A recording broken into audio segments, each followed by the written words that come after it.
Мерве Балугур. Когда-то Мерве Балугур называли одной из самых перспективных актрис Турции, а ее роль Нурбану, султан в великолепном веке, принесла ей мировую славу и огромные гонорары.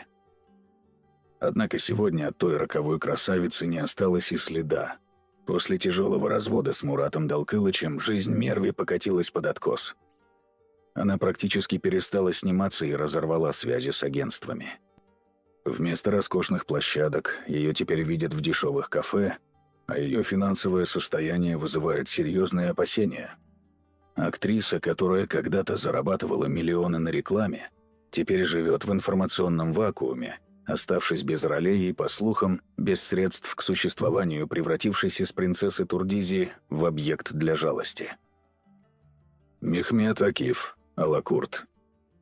Звезда сериала «Сыла» Мехмет Акиф Алакурт когда-то был главным секс-символом Турции, чьи гонорары позволяли ему вести роскошный образ жизни в центре Стамбула.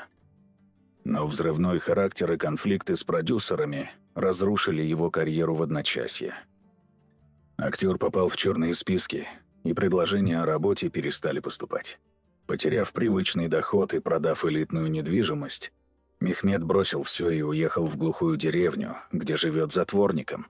Теперь вместо светских раутов он проводит время на ферме, ведя почти нищенский по меркам звезд образ жизни и записывая гневные видео, окончательно поставив крест на возможности вернуться на экраны. Арда Курал. История Арды Курала – это одна из самых трагичных страниц турецкого телевидения.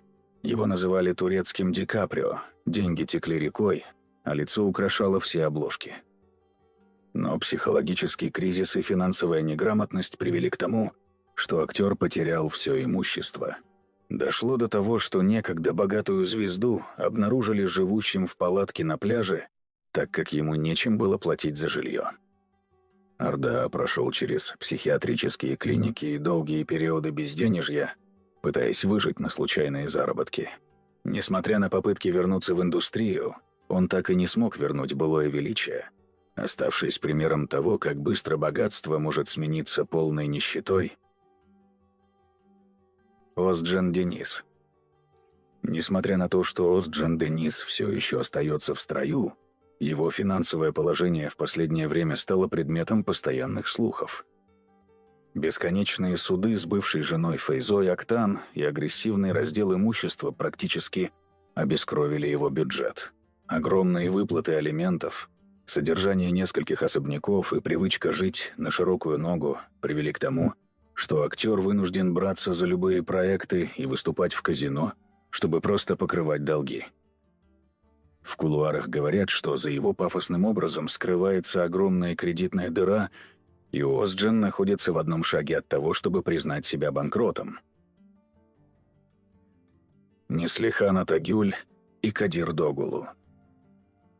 Семейная пара Неслихан Атагюль и Кадира Догулу в последнее время стала символом того, как опасные амбиции могут уничтожить многомиллионные сбережения. Решив, что им тесно в рамках просто актеров, они основали собственную продюсерскую компанию «Алим Япым» и вложили колоссальные суммы в производство сериалов, надеясь захватить рынок. Самым громким провалом стал проект «В конце ночи», где Неслихан сыграла главную роль. Несмотря на огромный бюджет, влитый в рекламу, декорации и гонорары, сериал с треском провалился в рейтингах, не окупив и половины затрат.